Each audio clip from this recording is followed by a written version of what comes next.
eta nafsu terus urang diaping aya di diaping ku Gusti Allah mah salamet terus makin ka ditung ibadah hudang beuting ceng nang Allah hudang tahajud ceng sareng kitu ilmu geus aya di sia nganya geus aya di sia tinggal siap perang jeung nafsuna doang tahajud tengah penting Allah terus beki bersinar selama 40 peuting urang tahajud bae selama 40 peuting urang tahajud bae eta engke sinar kolbu naek ka beungeut cahayaan beungeut mantap kanyahoan 40 peuting teu leupas tahajud bari ikhlas kadeule sinarna weuy nyana hideung cicing dinu poek mal kadeul ge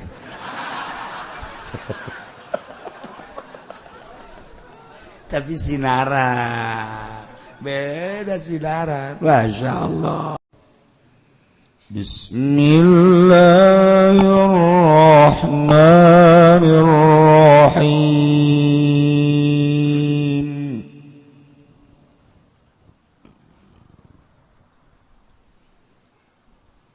وأورثنا القوم الذين كانوا يستضعفون bagi parah we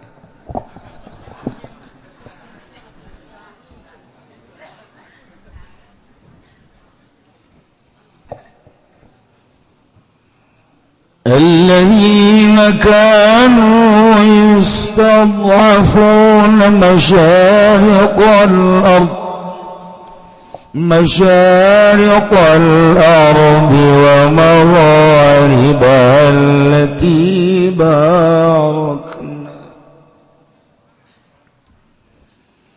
التي باركنا فيها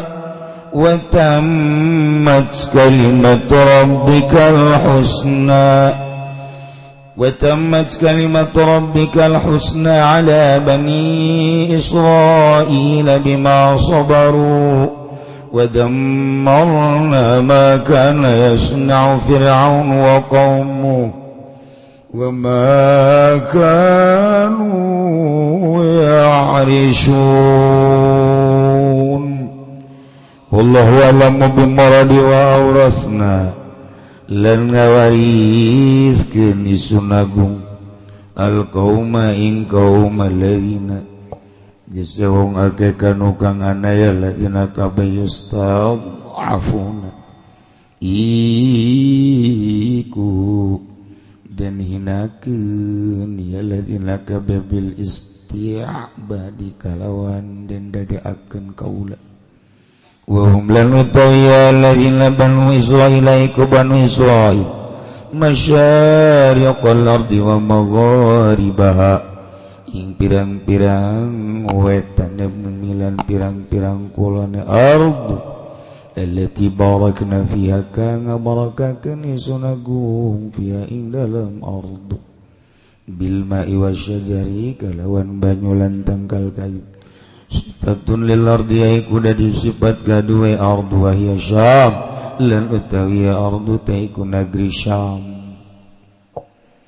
wa tammat kalimatul lan wisampurna apa kalimat pangeran sira Muhammad al-husna kang becik wa hiya lan utawi kalimat qauluhu iku dawan rabb ngadau ing ayat wa nuridu an namunna 'alal ladzina istud'afu fil ard ilaih wallahu alam bimaradi lan ngarepaken isun agung ing yantah maparina nugraha isun agung ing atas wong akeh kang den dadekaken lemah dadekaken kaula ya alladzina fil ardi dalam bumi ilaih nutugakeun sira ing akhire ayat ala bani Israil ing atas bani Israil bima sabaru kalawan barang kang usalala barya bani Israil ka bi'ala azadwihim ing atas pilara musune bani Israil wa dammarna lan wis ngarusak isun agung ahlakna tegese ngarusak isun agung makana ing barang kang ana kalakuan yasna'u fir'aun iku gawe-gawe sapa Firaun wa qaumuhu lan kaum Firaun minal imarati saking ngaremeakeun negara makan yarisun lan barang kanana ya lu Firaun yarisun iku ngabangun ya alu Firaun kababi kasrai wa dhamya kalawan dan kasakan railan dan domahkan ra'an alfauna tegese ngabangun ya alu Firaun kababi minal bunyan saking adegan ngiring pirang-pirang adegan وجاوزنا ببني إسرائيل البحر فأتوا على قوم يعكفون على أصنام لهم قالوا يا موسى اجعل لنا إلها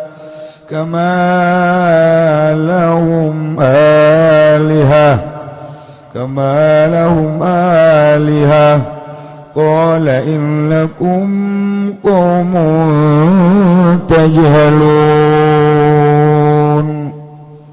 والله أعلم بمراد وجawazna lan nyebrangkeun isun agung ngaliwatkeun isun agung abarna tegese nyebrangkeun isun agung di Bani Israila kalawan Bani Israil al-bahra ing laut fa'atau maka tararka ya Bani Israil kabeh pamaru maka ngaliwat ya Bani Israil kabeh ala qaumi ing atase kaum yaqufuna kang pada netepi ya kaum kabeh bidomil kafi wa kasriha kalawan den domakeun kafe lan den kasrakeun kaf ala asnamin ing atase pirang-pirang patung lahum kang tetep kadue kaum ukimun la tegese netepi ya kaum gabe ala ibadati ing atase ngibadahan ing asnam qalu kamu ucap ya Bani Israil kabeh ucap lapad ya Musa ij'alana anda daakeun sira Musa lana kadayun sun sadaya ilahan ing pangeran onaman tegese patung nak budu kang pada ngaibadahan kang bakal ngabi ibadahan insun sadaya ing sonam kabalahum kaya barang kang tetep lahum kedue kaum alihatun kaya barang kang tetep lahum kedue kaum apa pirang-pirang pangeran kala ngucap ya Kangjeng Nabi Musa innakum qaumun tajhalun insatuhun sira kabeh iku kaum kang bodoh kabeh hei suqabaltum sekira-kira ada pada sira kabeh nikmat Allah ing nikmat Allah alaikum ingat sira kabeh bima kultumu kalawan barang kang ucap sira kabeh ku ing ma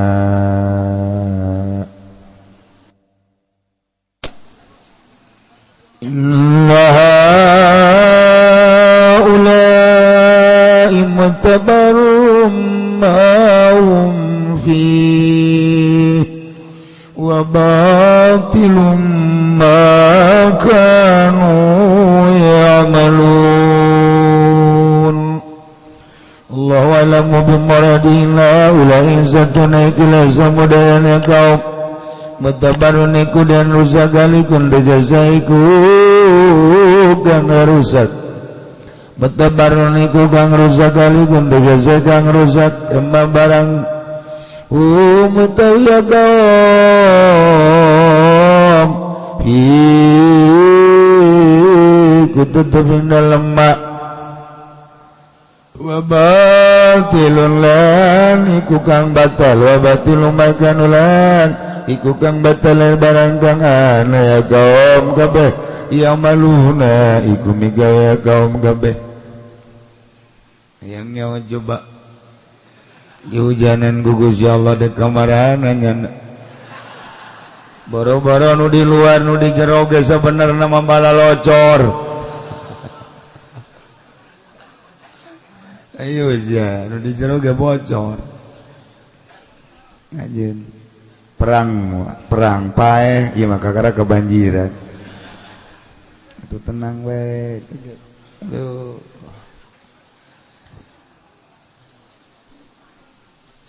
Wallahu ghayrallahi abghikum ilaha wa huwa faddalakum 'alal 'alamin. Allah lam bimaradi qala ucap ya kanjeng Nabi Musa qala ghairallah. Kalau ngucap kanjeng Nabi Musa ghairallah ada taing salian Allah wikum ya prinsun ing sira kabeh ilahat ing pangeran mabudan gangdan sembah wa sulan utawa saleh abgikum iku abgilakum lapad abilakum kunyupihaken ingsun lakum gadua sira kabeh wa huwa lauta Allah faddalakum iku kang maparinan kurnia ya Allah kum ing sira kabeh alal alamin ing atas alam kabeh fi zamanikum dalam zaman sira kabeh bima zakarahu bi qawli kalawan barang kang nutur ya Musa huing ma bi qawli dalam dawuhan kangjeng Nabi Musa tawa ing dalam dawuhan Gusti Allah.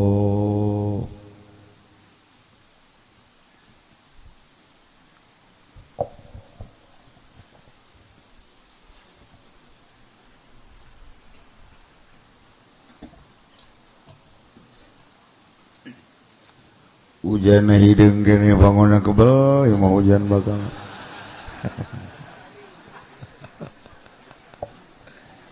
Kiai cenah atuh doaan bae pan ku Yayu sok didoana ju sok eureun. Kamari sia istisqa.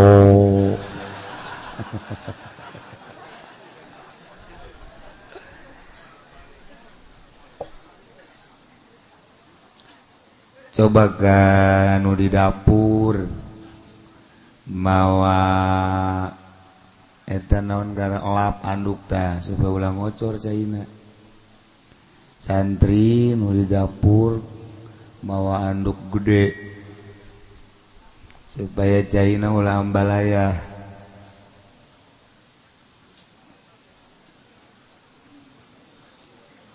Nu di dapur sahabae mawa anduk nu gede supaya caina ulah ambalaya.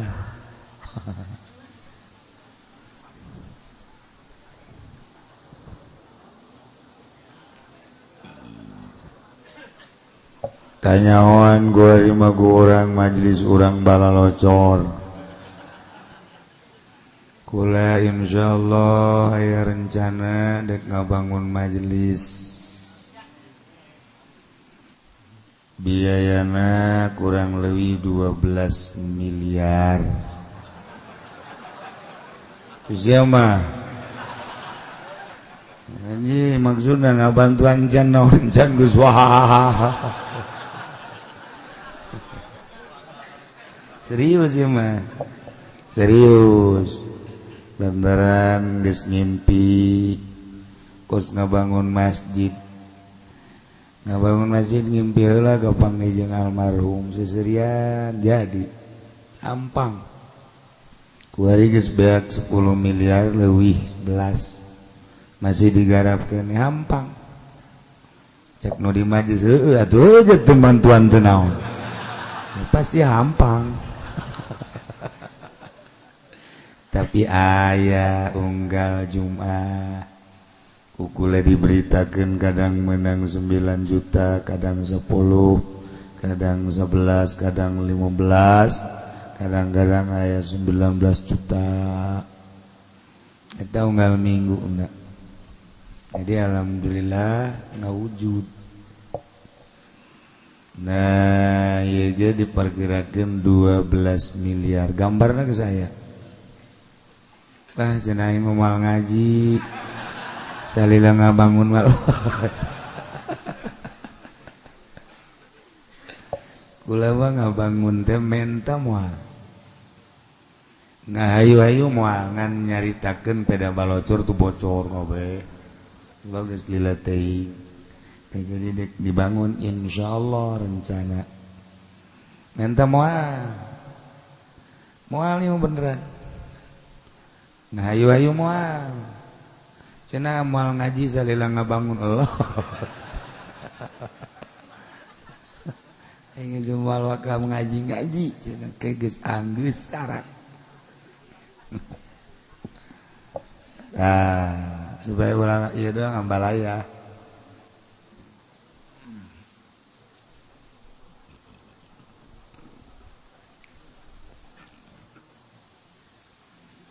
jadi lamun 12 miliar aya nu sugih 12 bae seorang miliar anggeus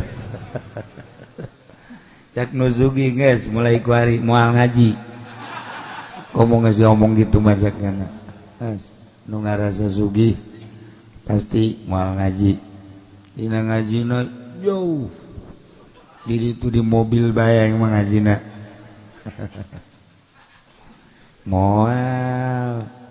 moal pati-pati ngawuduk lamun can boga kalapa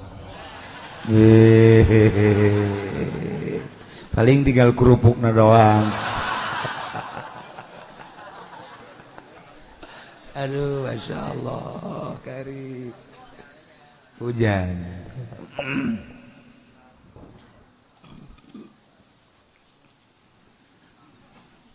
umat Kanjeng Nabi Musa alaihi salam yakni kaum Bani Israil anu dihina-hina ku Firaun anu dijadikan budak ku Raja Firaun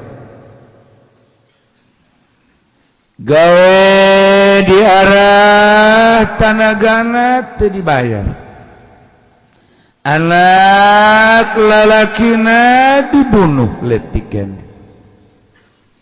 anak awewena diantep perdagangan jeung pertanian anak hasilna kudu lapor ka Raja Firaun lapor lain salapor-laporna tapi dicokot upeti kunyana nugering teu diurusan nini jeung aki-aki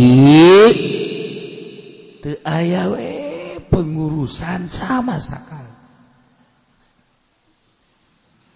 Allah nurunkeun Kangjeng Nabi Musa ditanyalametkeun kaum Bani Israil sebab Bani Israil mati Israel nyana di zaman Kangjeng Nabi Yusuf alaihissalam ka Mesir anak baranakan cicing di Mesir teh nyana mah ngumbara aslina kaum umat manusia nu aya di Mesir mah ngaranna Kibti geus atuh aya perbedaan pengurusan Firaun terhadap Bani Israil digawekeun sadaekna di arah tanagana dibayar mah henteu kitu keneh anak-anak lalakina dibunuh ketika lahir mun lalaki awewe diantep dagangna kudu lapor cokot upeti kitu keneh pertanian-pertanianna cokot upeti sangat biadab tindakan Firaun terhadap kaum Bani Israil. Kangjeng Nabi Musa diturunkan ku Gusti Allah titah nyalametkeun kaum Bani Israil titah dibawa ka ditu ka Israel supaya talalenteng ketika adu kekuatan Kangjeng Nabi Musa jeung Raja Firaun nu dimaksud Kangjeng Nabi Musa dek nyalametkeun kaum Firaun Raja Firaun ngumpulkeun pesihir-pesihir ternyata keok pesihir-pesihir Raja Firaun tetap Kangjeng Nabi Musa temenang mawa umat Bani Israil ke negara Israel. Ketika dibawa ku Kangjeng Nabi Musa ke Israel, keluar di negeri Mesir, dibunuh mau tidak mau. Luar biasa penganiayaan. Manta Kangjeng Nabi Musa ngajanggikeun ka kaum Kangjeng Nabi Musa, ieu ne kaum Bani Israil sakumaha nu kamari geus dijelaskeun Gusti Allah mere wayu ka Kangjeng Nabi Musa, cek Kangjeng Nabi Musa, asa rabbukum ayyuhlika aduwakum wa yastakhlifakum fil ardh fayanzura kaifa ta'malun. Wahai kaum Bani Israil, harapan anu luar biasa ti pangeran urang yane Allah, moal kebal deui engke musuh-musuh aranjeun yane Firaun beserta para penggawa-penggawana jeung kaumna bakal dirusak ku Gusti Allah. Ketika hancur kerajaan Firaun, ieu teh bakal digantian ka kawasan teh ku aranjeun kabeh. Maka fayanzura kaifa ta'malun, proses heula.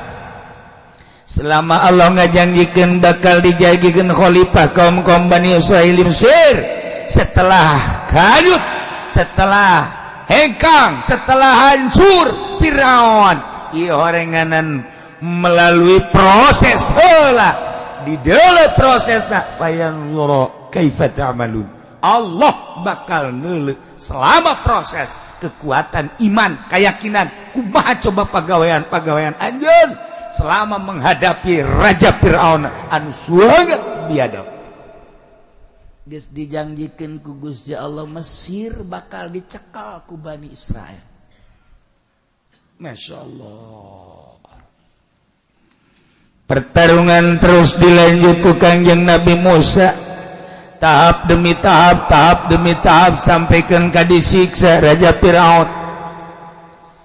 Umat Firaun teh disiksa, kaum Firaun teh ku berbagai siksa nu kamari geus dicaritakeun dina ayat farsalna alaihim tufana wal jarad wal kummala wad dafadi'a wad dam ayatim mufassalat. Disiksa minta pertolongan ke Kangjeng Nabi Musa. Kangjeng Nabi Musa ngadoa, siksa hilang. Sebulan kemudian ditunggu sakumaha perjanjian anak bakal iman, ternyata beuki kancolah. Turun deui siksa, teu kuat yana disiksa, datang deui ka Kangjeng Nabi Musa. Kangjeng Nabi Musa ngadoa deui ka Gusti Allah, leungit deui siksa. Tungguan deui perjanjian anu bakal iman da sabulan, ternyata lain iman, beuki kancolah. Turun deui siksa 5 kali kitu bae, terakhir tetep bae buah kawarahna deui.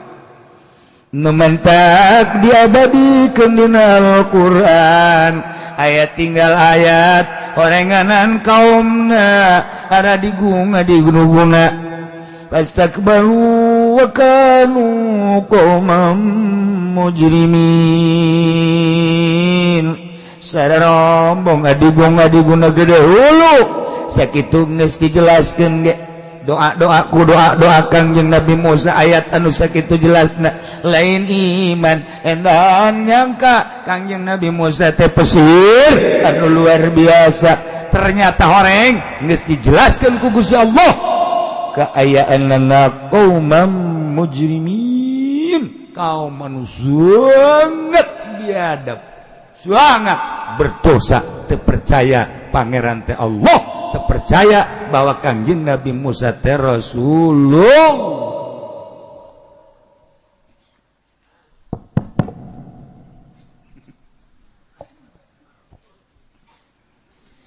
tapi pertarungan teh terus bae terakhir pertarungan tetah nu kamari dicaritakeun Kangjeng Nabi Musa teh di udag ku Raja Firaun maksudna Bani Israil teh dek dibeakeun kabeh udag. Ternyata Kangjeng Nabi Musa lumpat beserta kaum Bani Israil dititah ku Gusti Allah ka Laut Merah belahan utara disebut Bahrul Kulzum. Anu geus pernah ka Yordan pernah ke Mesir mah kuari kabayang lautna. Anu can pernah ka Yordan can pernah ke Mesir mah ngabayangkeun ge paling ge laut Kampung Melayu. Paling jagonya na Kamauk laut Tanjung Kait bari meuli lauk melem lauk di dinya teu kabayang laut-laut nu aya di ditu manu bersejarah urang mah ngabayangkeun teh Kampung Melayu Tanjung Kait paling jago Tanjung Pasir, Ancol itu di Kulon, orang zarah tuh ya. Laut Labuan,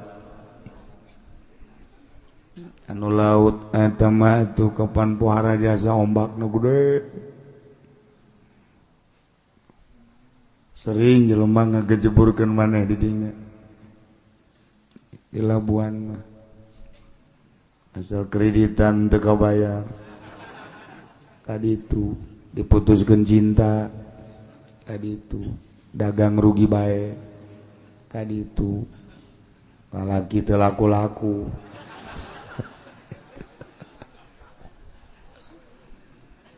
lamun urang geus ka Yordan kamari di Yordania naik kapal ke Mesir kabayang eta ambalayana tengah peuting di ka Mesir. Di ditu mah jalalawara eta di Yordan mah mariksa pisah teh ku geus terbiasa negara turis jadi babarieun jasa ana tampung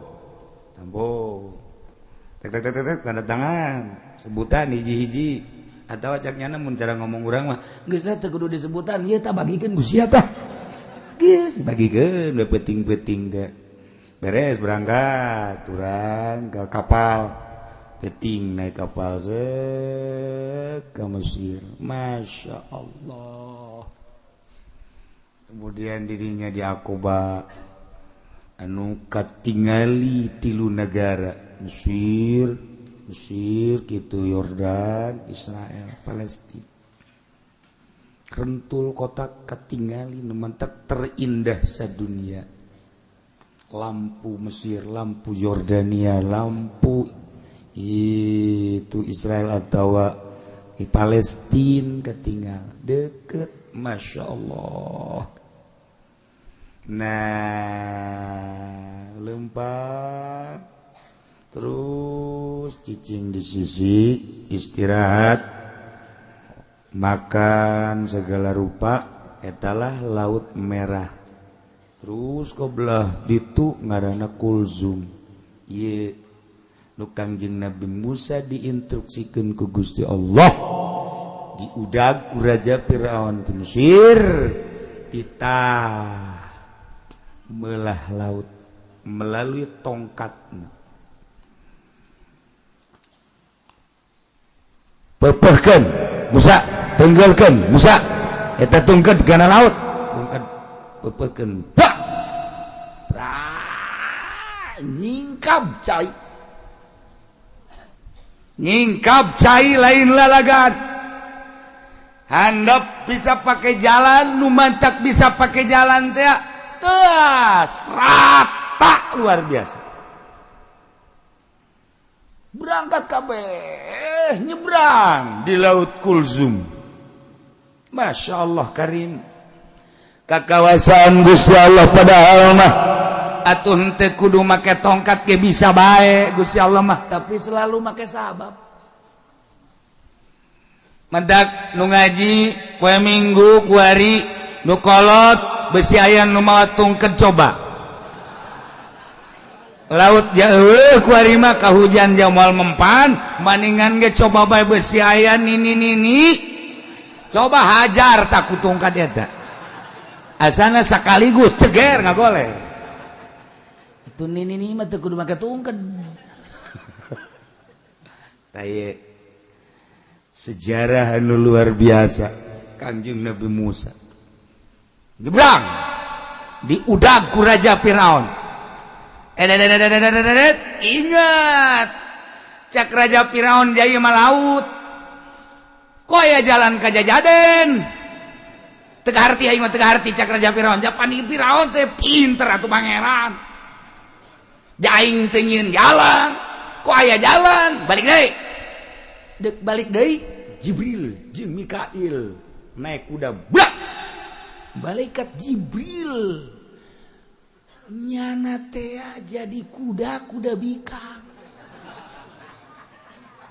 sedangkan kuda nu ditumpakan ku Raja Firaun kuda jalu sander eta malaikat Jibril dihareupeun kuda Firaun lantaran kuda Firaun iya teh geus dibengkolkeun ku Firaun lesna cak cak cak har geus dihar kuda kuari geus nyahoan har belok cak acap artina har belok cak geran eta bahasa kuda eta nya lagi ngarti eta ku bahasa eta mah. Coba lamun ku urang di kieu-kieu, "Hei kuda, mengkol," teu ngarieun. Lain bahasanya na, tapi har.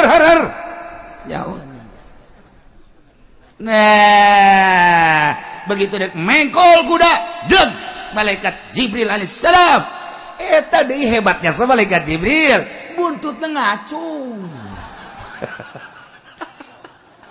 Aduh, aya bae. Ngaju bobogaana di kitu-kitu. Si anu di luar teh nyaho.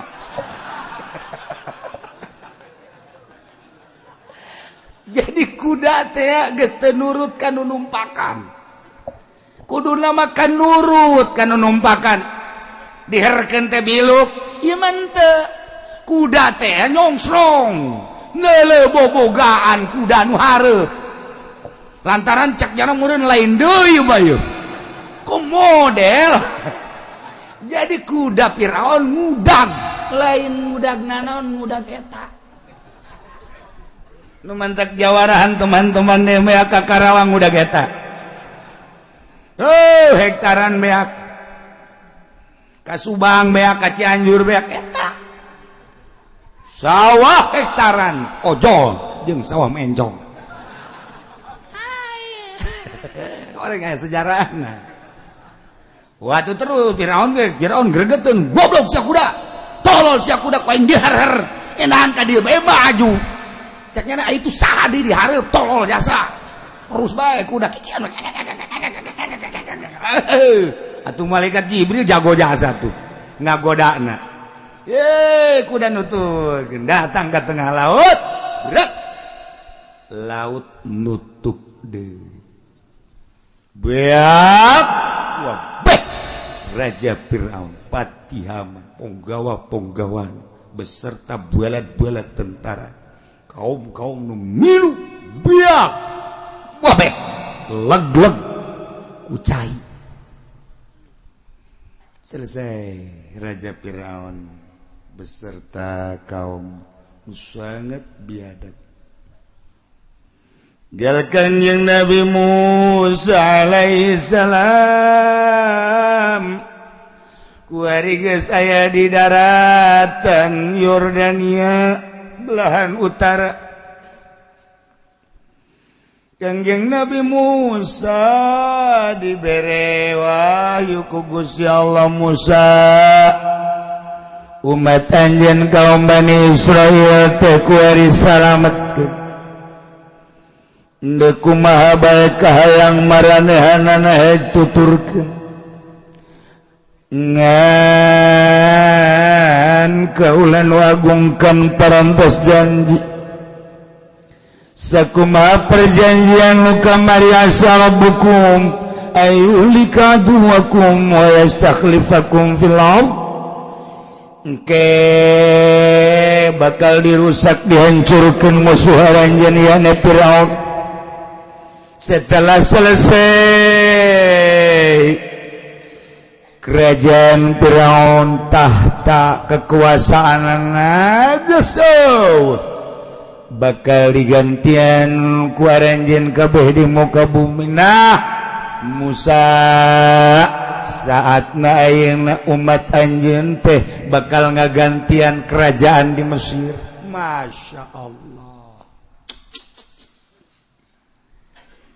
Jadi kuarima kerajaan Firaun teh bakal dialihkeun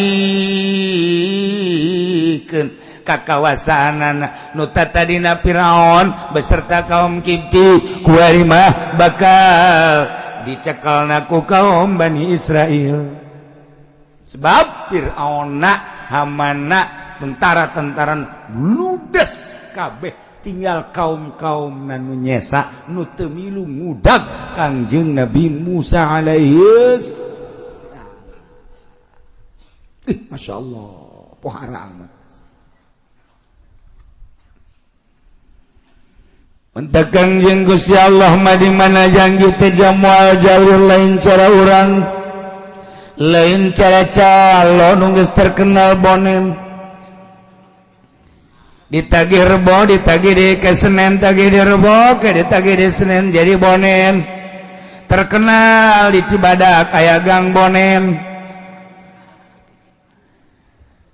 Gusti Allah ngajanjikeun melalui lisan Kanjeng Nabi Musa bakal hancur Firaun digantian selama eta horeng make proses penuh dengan kasabaran.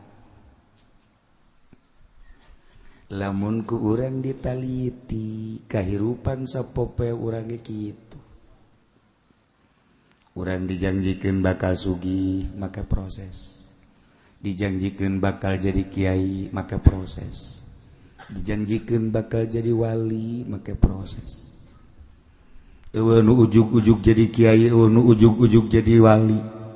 Eueuh nu ujug-ujug sugih tetep maka proses. Payanzuru kaifa ta'malun. Perjanjian Allah bakal dideuleuh selama ngalestarikeun janji waktu perjanjian dideuleuh heula proses-proses. Kitu bae terus. Ngan urang mah nu nerangkeun kahiji nomor kadua mata hate urang na poek. Nomor katiluna urangna kagoda. Pilkada, pilgub, pilpres kagoda kuno kitu sabenerna mah atuh sakabehna rasul ge mukalamah jeung Gusti Allah melalui wahyu-wahyuna. Kangjeng Nabi Musa digerokeun ku Gusti Allah kita mukalamah jeung Gusti Allah. Emang Kangjeng Nabi Musa digerokeun ku Allah cara urang Musa ka dieu lain kitu teh urang kendal. Musa ka dieu ge. Eta orang kendal, eta orang putat. Itu, orang Cilongok kan tetep. Ih, Cilongok mah hebat. Musa ka dieu. Cilongok. Tapi lamun orang kendal mah, Musa ka dieu ge. Tilu nu ngaralen gelam, kendal, ketos, eta sarua ketos jeung putat. Eta kos kari itu ngomong namun gelam make jiji naon tak naon make jiji baju eta gelam eta ji janto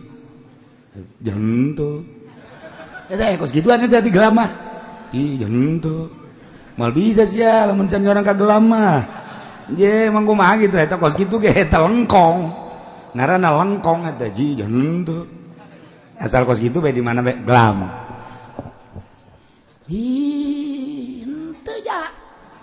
ketos. Iya tuh kalau banyak, sebenarnya tetangga. Hendaknya asup ke Cilongok hari Senin. Sebab di Cilongok mah hebat.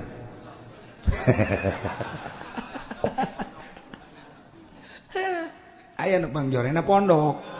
Itu pangjorenya satama geus. Teh. Kangjeng Nabi Musa digerokeun ku Gusti Allah lain cara urang atuh cara urang mangarana teu mukhalafah lil hawadits. Pan Allah mah mukhalafah lil hawadits. Ketika orang nyaritakeun la ilaha illallah, ketika orang ngucapkeun la ilaha illallah, opat kudu diyakinkeun. Hiji, la ilaha illallah. Oh, pangeran kecuali Allah, berarti Allah aya. Dua, la ilaha illallah. Allah teh hiji. Sanggeus aya yakinkeun Allah hiji. Oh, dua, oh, tilu. La ilaha illallah. Nomor katilu, la ilaha illallah, yakinkeun Allah teh teu aya nu nyarupaan. Nomor kaopat, yakinkeun la ilaha illallah. Salian Allah menang Allah gitu aja. La ilaha illallah teh sambarang. Wow, ieu mah norekat teh nyomakna. Illallah. Illallah. Cauna koneng gede. Illallah. Illallah. Cauna rada leutik. La ilaha illallah. La ilaha illallah. Tolong tamat tarekat bloon. Tamu kos Haji Pendi, Ki Podoli, ngariung da kos gitu teh. Sebareres. Aya tak lai-lai teh jadi mantep kan urang. Nah, Kangjeng Nabi Musa digerokeun ku Gusti Allah, mukhalafah lil hawadits. Carana kumaha? Ketika babarengan Kangjeng Nabi Musa jeung pamajikanana lewat Gunung Tursina. Gusti Allah ningalikeun sana di luhur Gunung Tursina ka Kangjeng Nabi Musa alaihissalam. Cukup sakitu ge berarti kan eta teh ngagerokeun. Nu mantak teh Kangjeng Nabi Musa qala li ahlihi umkusu makanakum cicing di dieu. Inni anastu nara kaulan leuleuh sana. Pangdeuleuh Kangjeng Nabi Musa sana. Kumata ieu kadeleuna seuneu, ku di dieu kadeleuna cahaya, ku sir kadenge ieu teh Gusti Allah. Eta panggero Gusti Allah. Langsung cicing pamajikanana. Nyanggakeun, mangga kakak. Aya digerokeun mah ku Gusti Allah. Kula deuk di dieu geus nungguan. Wajan teh kumaha ge? Kula nu Allah, bumi nu Allah, panita-panita Allah, rela kula mah. Asana tiis ka jero hate teh. Buka pemajikan kos gitu ginahin biasa. Ya Allah, coba pemajikan dewek, pemajikan sia tengah peti ya, coba yuk. Masya Allah, pemajikan Kangjeng Nabi mah pemajikan Rasul mah gitu. Siti Hajar jeung Kangjeng Nabi Ibrahim alaihissalam instruksikeun ku Gusti Allah tidak ke Mekah, gede beuteung nu aya di jero beuteungna Kangjeng Nabi Ismail datang ke Mekah. Langsung nyieun tina tangkal korma tek supaya ulah kapanasan, ulah kahujanan beres cak Gusti Allah Ibrahim pulang deui ka Syria ka ditu. Tinggalkeun pemajikan anjeun, tinggalkeun neng kakak titah balik deui ka ditu ka Syria. Bener titah ku Gusti mohon lamun ieu titah ku Gusti bumi nu Gusti kakak nu Gusti kula nu Gusti tadina ge eueuh diayakeun ku Gusti ulah ulah naon kitu ngaranna wah ulah bingung ulah cangcaya laksanakeun parentah Gusti kula ge di dieu ngalaksanakeun parentah Gusti nyanggakeun mangga urang sarua tawakal ka Gusti Allah. Kangjeng Nabi Ibrahim kan ngeunaheun hatena berangkat ka Syam pamajikanna Siti Hajar ditinggalkeun gede beuteung teu mikiran kumaha ngalahir saha bidana saha dukuna teu Allah. Kurang lamun ga pamajikan gitu asana geus moal kuru awak. Moal ieu mah ngalang layung sugih ku sugih na ngalang layung biasa. Mikiran pamajikan. Kakak ada ke mana? Ngariung. Kalah tuh pan ieu pagawean kakak. Siapa? Suku di pagawean kakak ieu beuteung nang saha.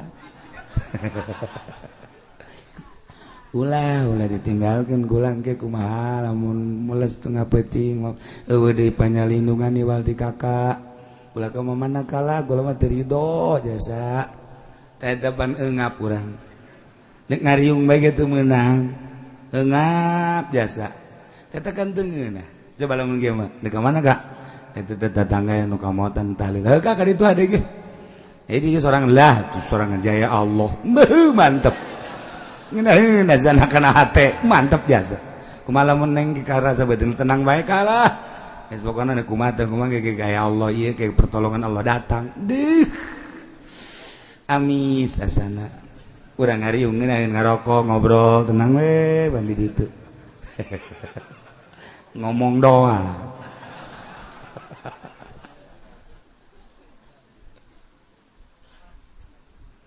Kanjeng Nabi Musa digerokeun ku Gusti Allah lain hei Musa ka dieu make tanda set berarti panggerok naik bener urang ge sarua sehari-hari digerokeun ku Gusti Allah ieu lamun ngarti mah lamun paham mah urang datang ka dieu teh aya nu ngagerokeun Gusti Allah ieu teh ngagerokeun Gusti Allah Junaid ngaji Ned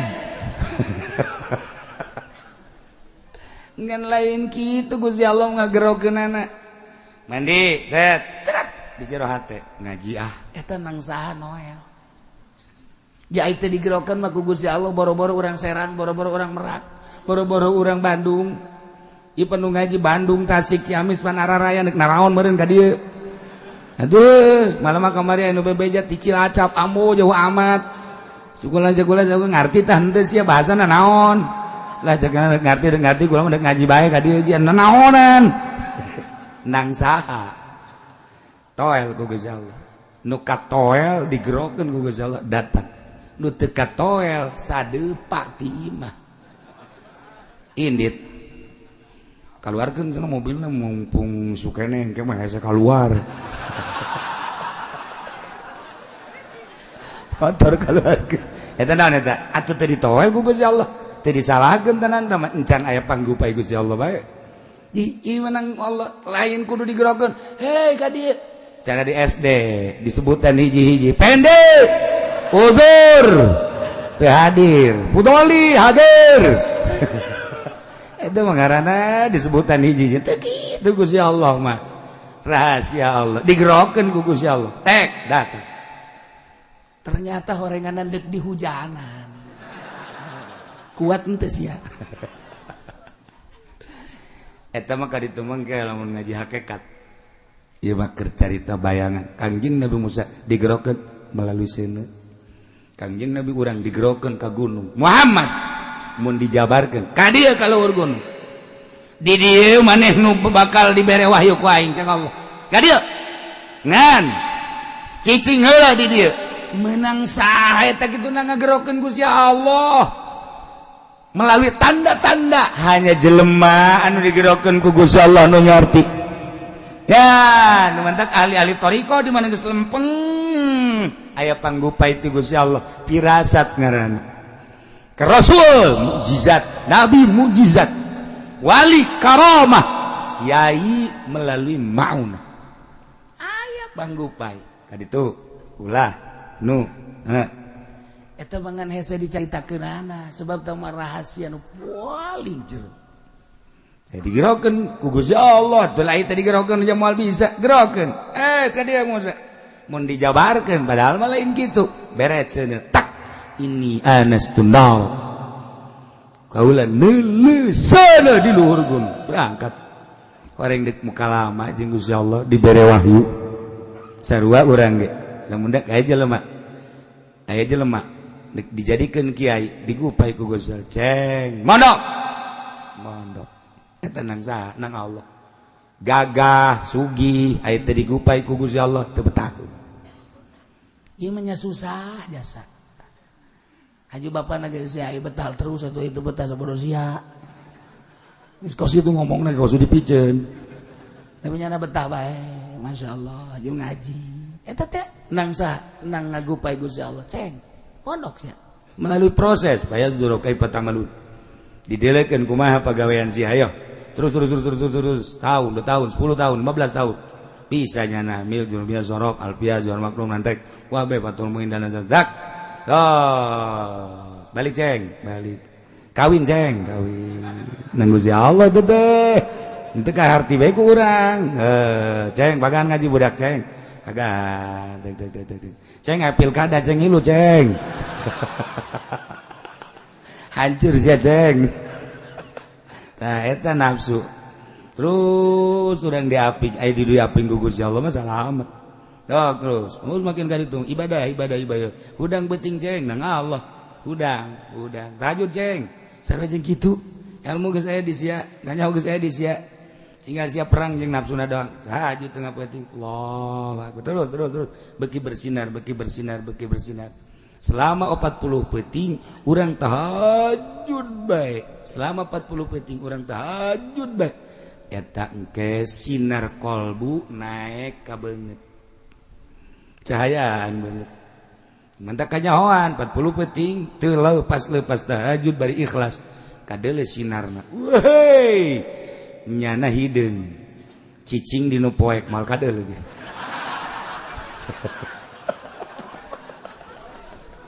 tapi sinaran beda sinaran masyaallah nah ila Kangjeng Nabi Musa panjang orang menyaritakeun kos gitu seluruh rasul digerokeun ku Gusti Allah melalui tanda-tanda sabab ngaranna termasuk Kangjeng Nabi Musa Kangjeng Nabi Isa Kangjeng Nabi urang wali-wali Allah kunaon sih datang seret hayang ka anu teh nang ngagerokeun Allah ka anu sorangan sia oh kapanggih sesuatu anu batur teh nyahoeun udang sia udang eta teh setelah proses mungkin 10 tahun 5 7 10 angkat wudu mandi wudu lanjut oh dik dibere anu teh eta rahasia Allah nah ieu mah Kangjeng Nabi Musa beserta kaumna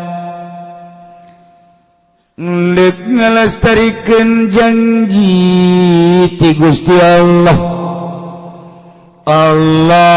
nyalametkeun Bani Israil dipimpin ku Kangjeng Nabi Musa tidinya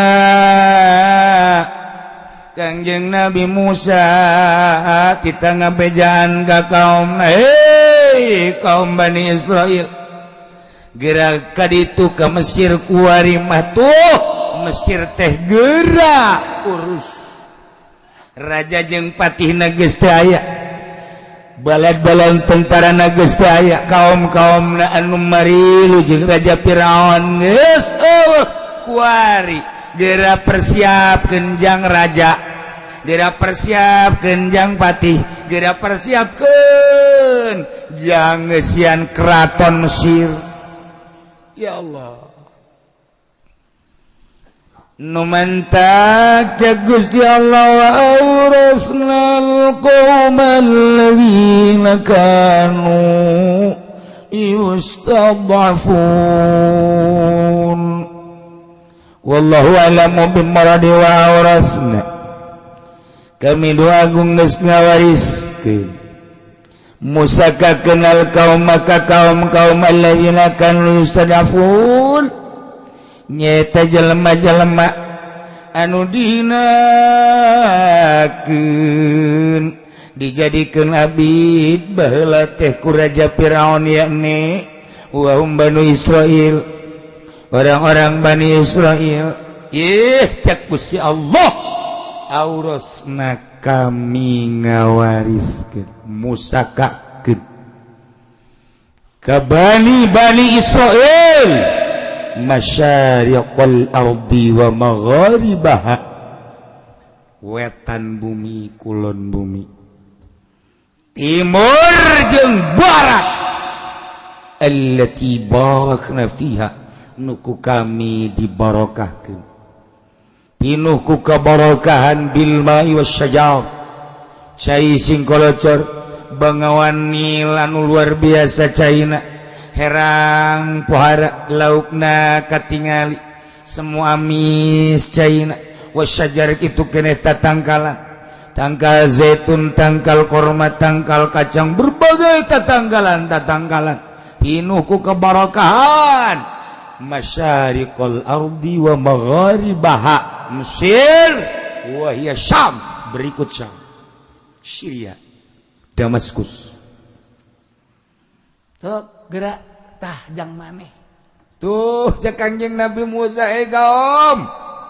Kuari mah geus dipersilakeun ku Gusti Allah.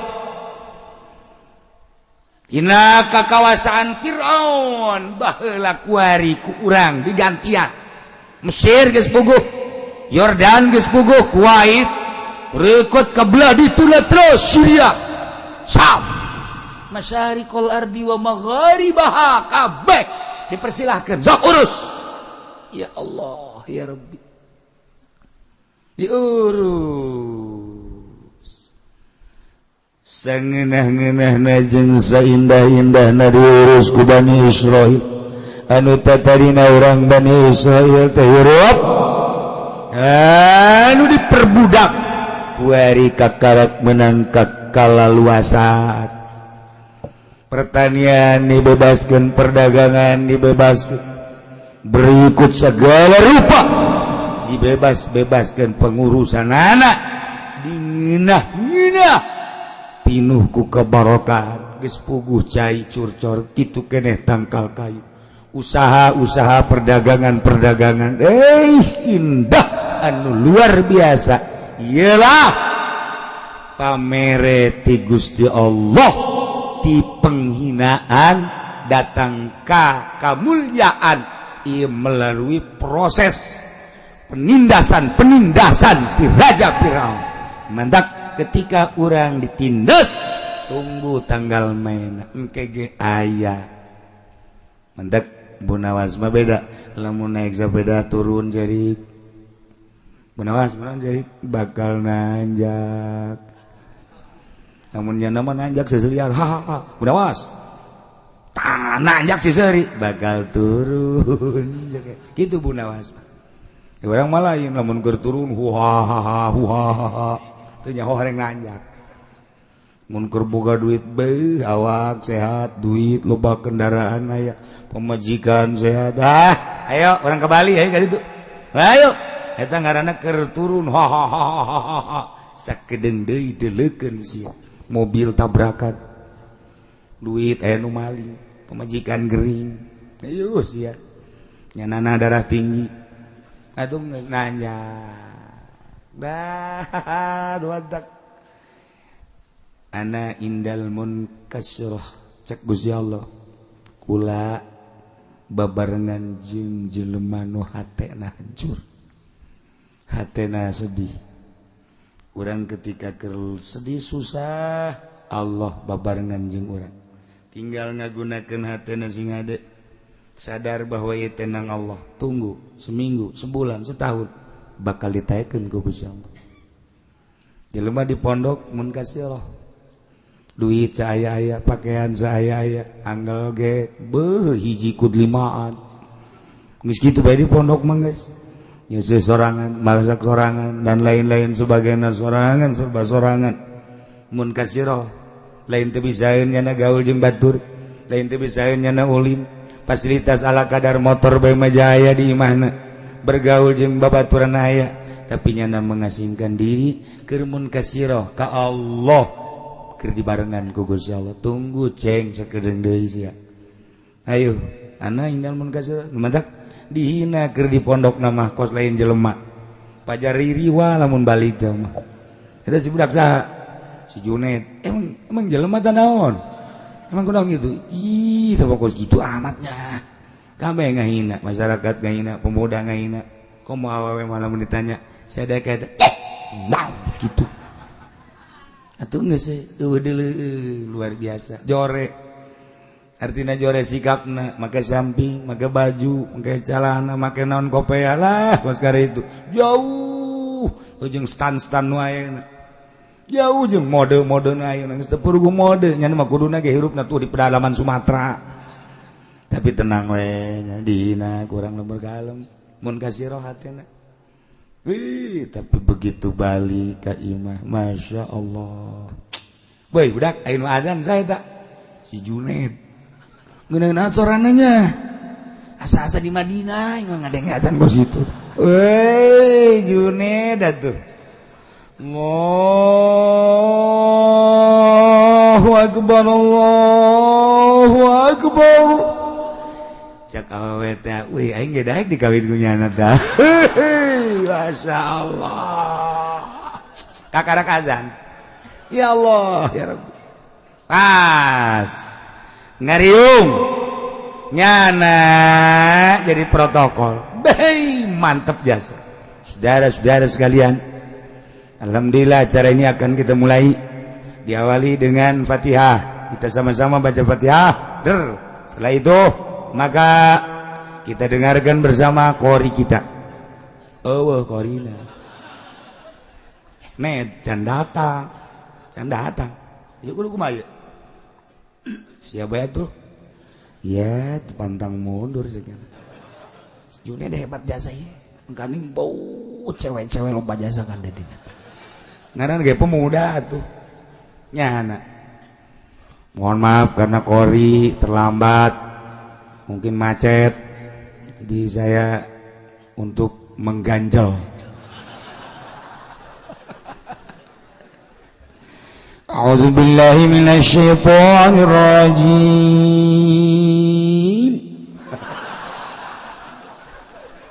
Ada lain dari si Junet jadi kieu. Bataan si Junet.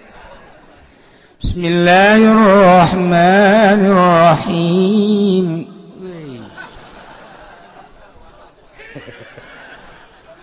Lam yalid wa lam yulad wa lam yakul lahu kufuwan. Awewe ribut. Ngomong aing teh mah, ngomong aing ribut. Tuh si Junet tadi nama di Ciduan. Barang balik pohara. Ya Allah. Beres ya ngaji Quran. Mubalik teu datang di mana. Datang mau balik. Ned, mau balik teh datang. Ayo, manya bubar. Kumaha sia? Jatuh siap bae. Ya Allah, ya Rabb. Wow, pidato sedek-dek Junet. Beres ceramah diakhiri ku mamaca.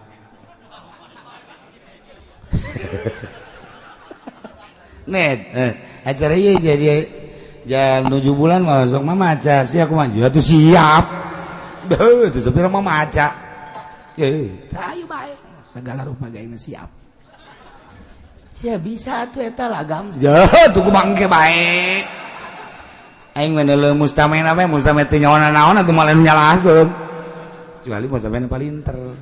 Ayo guys. Bismillahirrahmanirrahim. Itu sih paling mamaca tamah. Bisaan ya. Taya Junet bu, nu tatarina badihina kos gitu, piwalieun mah serba bisa. Ya Allah. Isukna si Junet kita maca rawi. Ya, riipis rawi. Pondok sapopoe maca rawi, Pak. Al-jannatu wa na'imuha sa'adun liman yusalli wa yusallim wa yubariku alaih. SMP lain SMA lain seorang sanawiyah. Wah.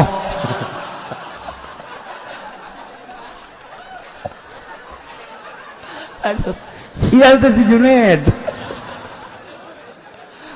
Nah, emang gitu digerokeun gugus sama mandok ceng. Mandok ngaji ceng, ngaji. Nu mantak kaheureyan kaulinan di pondok jadi ilmu kabeh. Lalagaan kokorian segala di pondok jadi ilmu. Emang kos kitu di pondok mah. Mun nyarita Gus Dur mondokna emang bener jante. Henteu Gus Dur mah maling lauk bae guru beak lauk aku nyanyi.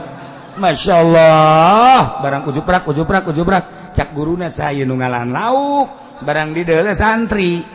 Waktu kabur, tinggal Gus Dur menghadap tadinya. Oh, kirain siapa? Besok kan mau ada tamu. Ini saya udah bawa duluan caknya ke guru. Besok mau ada tamu, jadi besok udah nggak usah susah-susah lagi caknya. Padahal masa daek ngomongnya na bae. Cek guru nanya nyo aya tamu nyawa. Ya tugas kalau gitu bagi dua, iya nggak apa-apa bagi dua juga bagi dua. Buat anak-anak aja jangan punya anak. Gus Dur emang bener atuh lalagaan kan. Tapi jadi masya Allah, lemun urang nyompralkeun meureun wali. Emang kos gitu.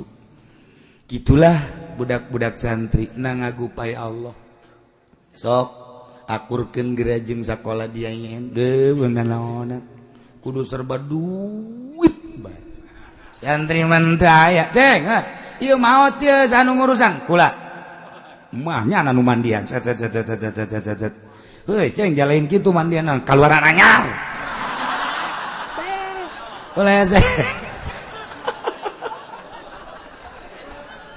emang aya ngaji hujan kieu masya Allah. Nah ialah kuai kaum Bani Israel mimpin negara Mesir ti Mesir tepikeun ka Syam. Ya Allah allati barakna fi pinuku kabarakan sumur mahmur loh jinawi. Allah karim. Oh harap cek urang Bandung teh masa kumaha kuda keluar ti gedogan nyana sadaek-daek lumpat sakahayang orang Bani Israel tentrem anu luar biasa nu mantap cek Gusti Allah wa tammat kalimat rabbikal husna ala Bani Israil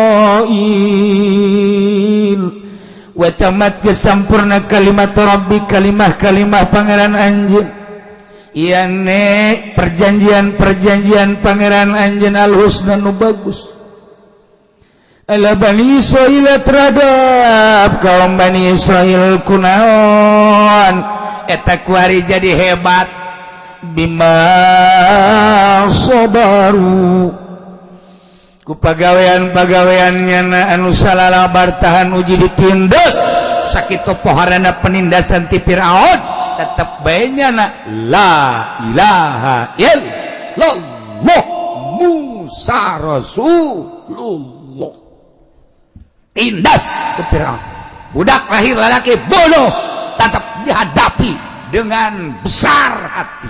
Masya Allah anak awal diantapkan biarkan ini tadi urus kaje nyana kita digawe sadaek-daek bari tanpa digaji. Oh masalah dagang kudu lapor bagi dua jeung kerajaan siap tani kitu kene oh masalah setelah penindasan dihadapi dengan sabar nyana diangkat ku Gusti Allah nu mantap bima sabaru ku pagawean manehanana tingkah anu salalabar tahan uji perjanjian Gusti Allah direalisasikan ku Gusti Allah setelahnya menghadapi dengan penuh kesabaran.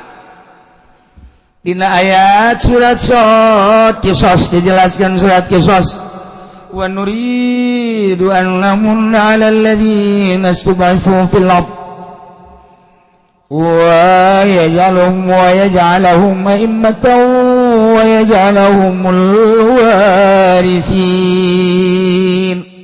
Engke di surat Qisas bakal papanjangan nama tentang cerita-cerita Kangjeng Nabi Musa alaihi salam. Ieu makan ngan sakadar ngababerah ka Kangjeng Nabi hungkul. Kangjeng Nabi teh dihina ku kaumna, Kangjeng Nabi teh dihina ku pembesar-pembesar. Kangjeng Nabi teh dicaci maki ku pembesar-pembesar Mekah. Dibere contoh Kangjeng Nabi ku Gusti Allah, ulah prihatin, ulah sedih Muhammad, lain anjeun bae dek negakeun agama dakwah fisabilillah. Deuleu kaum nu baheula, deuleu rasul-rasul nu baheula, can sakumaha anjeun mah Muhammad. Sok urang dongengkeun ye Musa, didongengkeun ku Gusti Allah. Ternyata tenang Kangjeng Nabi.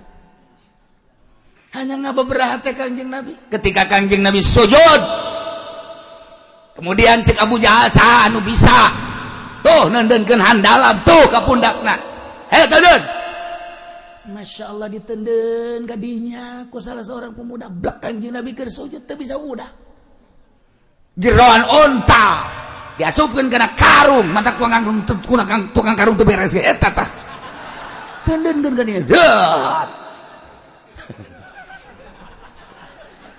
Kangjeng Nabi kan teu bisa teu bisa udang tetep bae Kangjeng Nabi maca subhana rabbiyal a'la wa bihamdi subhana rabbiyal a'la wa bihamdi subhana rabbiyal a'la wa bihamdi Abu Jahal Abu Sufyan beserta rekan-rekan seserian yang serikeun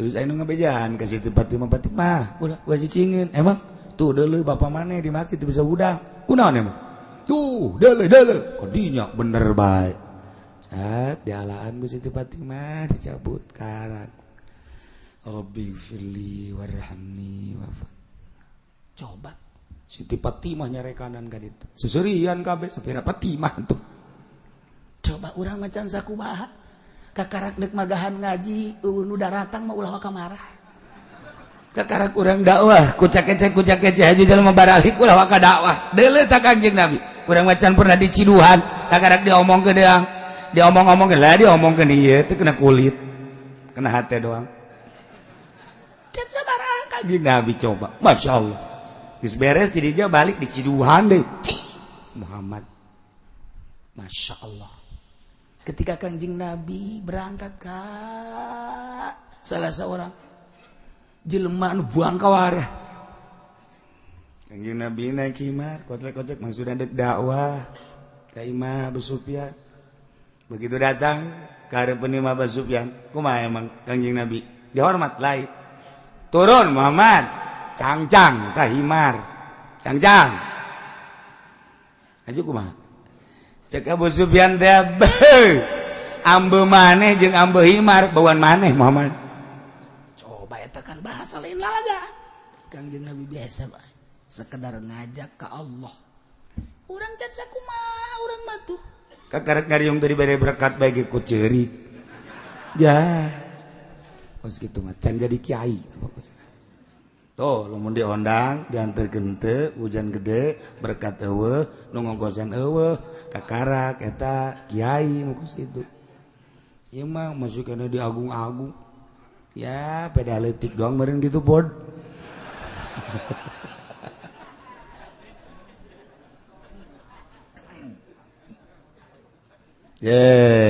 tamat kalimatu rabbikal husna ila surat kisah kapan dijelaskan wa nuridu kaulan agung ngarepkeun namun kana yan merenugraha ala ladzina studifu ka jelema-jelema anu dihinakeun dijadikeun labid dijadikeun budak pilar dia ne kaum Bani Israil wa yaj'alahum a'immah nuku kaula bakal dijadikan imam-imam engke pemimpin-pemimpin wa yaj'alahumul warithin bakal dijadikan ahli-ahli waris Fir'aun ieu wa awrathnal qaumal ladzina kanu masyaallah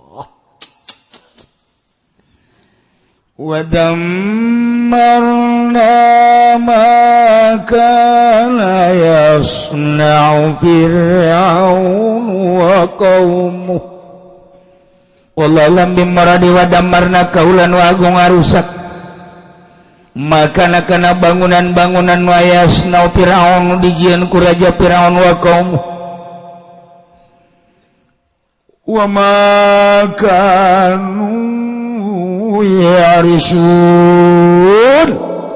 jeung berbagai bangunan-bangunan anu dibangun diluhurkeun ku raja Firaun dirusak ku Gusti Allah dihancurkeun heula diberesan raja Firaun hanyut beserta bala tentarana jeung kaum-kaum anu ternamana kerajaan-kerajaanana dihancurkeun ku Gusti Allah melalui angin jeung gempa bangunan-bangunan sekitarna da ngebangun Firaun beak kabeh wa tammarna ma kana yasna'u Firaun wa qaum meunang ngabangun raja Firaun istana-istana gedung-gedung aula-aula hancur kabeh ulah aya tersisa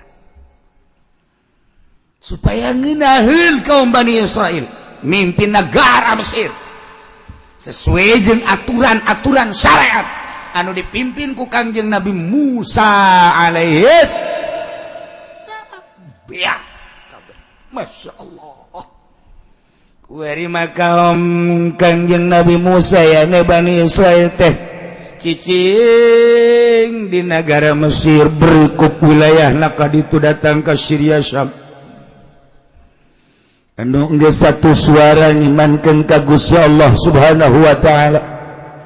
Tinggal aya sautak saeutik jelema anu encan kasiram atawa henteu narima kana siraman-siraman dakwah Kangjeng Nabi Musa. Anu masih kene aya hiji dua nu nyembah ka tapekong, nyembah ka arca, nyembah ka patung. Encan imankeun ka Gusti Allah Subhanahu wa taala. Eta mah ayana di pedalaman, ayana di pakampungan anu jauh ti paramean. Adapun negara Mesir kota, negara Syria Syam kota, kabeh satu suara la ilaha illallah Musa Rasulullah. Mantap jasa. Itulah keberhasilan dakwah Kangjeng Nabi Musa alaihis salam. Yordania, Mesir, Israel, Palestina, Syria, Syam kabeh ngimpet ka Kangjeng Nabi Musa alaihis salam. Hiji we pangeran Allah.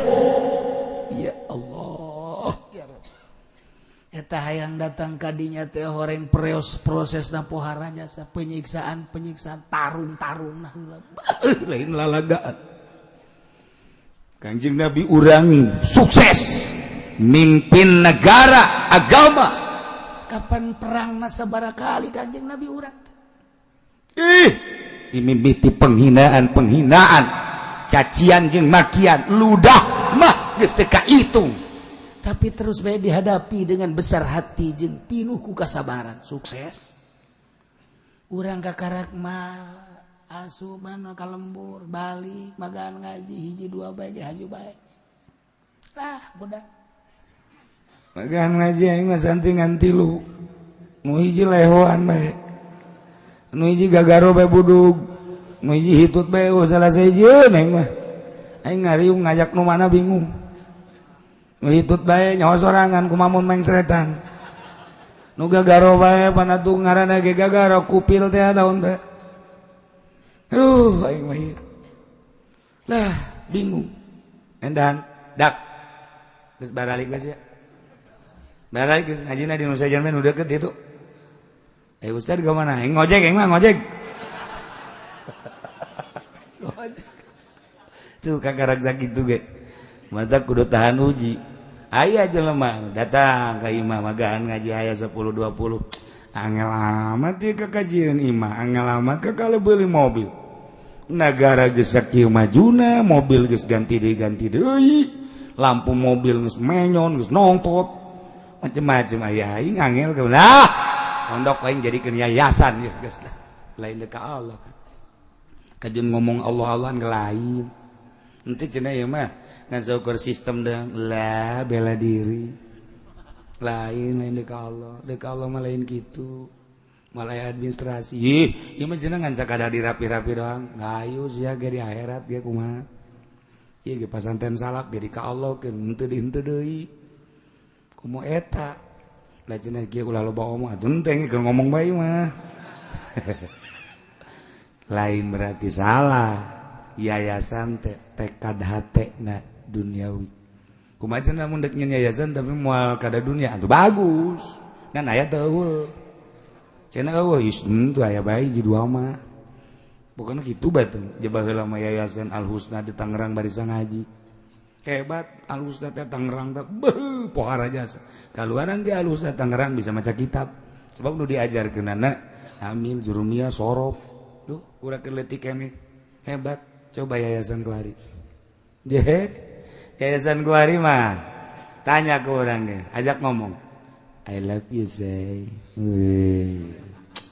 Berbahasa lagi berat geus make bahasa jurig ya. Ya Allah, ya Rabbi, ganti bahasa. Henteu jore. henteu jore ngan lolobana mayoritas dunia ujung-ujungna kos gitu jurusan wali Allah pesantren salap jurusan wali kan ngajurus doang jarnya di mana tetep ngajurus doang tetep baik tengah jalan memarengkol sing terungsep sakit ge dijuruskeun hese datang komo itu nun teu ngajurus tah ieu keur carita tetep baik moal leungit jelema digupaina ge ku Allah kade ceng mondok ceng amalkeun ceng udang ceng tibetik wiridan ceng cek Allah sok diangkat ku yang sia jadi solihin diangkat jadi wali mana cenah ki wali na mana hayang nyaho mana moal loba omong moal kamari nikahkeun di ditu aya